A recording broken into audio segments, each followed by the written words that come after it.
Hello, my name is Carlos Lopez Estrada. I am one of the directors. Don Hall, one of the other directors. Hi, I'm Fawn Sultan, head of story. I'm Amy Smead. I was one of the co-heads of animation for Raya and the Last Dragon.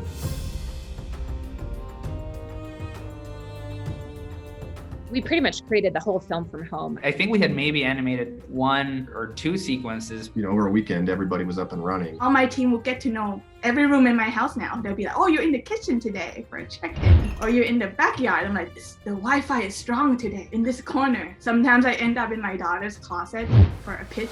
And I remember you guys didn't even question it. We're just rolling with it. Why are you singing in the closet? We don't know. But let's look at the scene. And maybe you guys think, Don and Amy. I don't know if you think this way or not. I feel like I really made this movie with my daughter. She knows everything about it. When I saw the finished film, and I was like, oh wow, I remember where she was when we cracked this joke, or we break this story.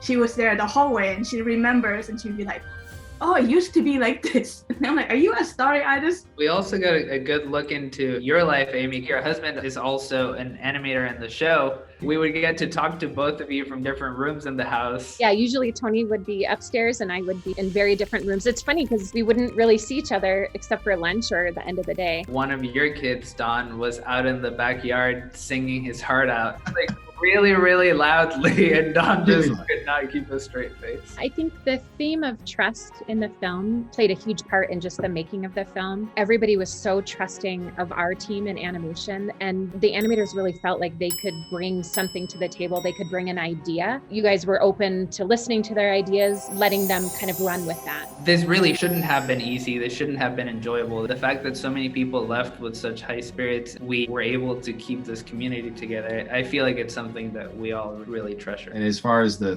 themes of trust and unity, there was so many times during the making of the film where it felt art was imitating life and life was imitating art. Everyone in the production was so concerned that when we saw the footage on a big screen, we would notice all these little details that we would never be able to see from our computers at home. The effect was the opposite. We saw it on a big screen and just said, wow. I loved this project just because we have the theme of trust in the film, and then just how we got this film completed. We're just so proud of all the work that everybody put into it. I also love just the artistic achievement of it. I mean, I think the animation is the best animation we've done. I think the film is stunning to look at. This is like the first time we have portrayed Southeast Asian in a film in this magnitude, and I'm excited for people to get to see that. People from the region or people around the world get to see what that is all about. The thing that excites me the most about Raya is that it's a story about people from very different backgrounds, from very different ideologies. Thematically, that really couldn't be more timely. If our movie can be a conversation starter for family to talk about why we're divided and how we can go about moving forward, and if people who watch the movie come out with those kinds of questions and want to start those kinds of discussions, I feel like the movie will accomplish a lot. Check out our film in theaters and on Premiere Access on Disney+.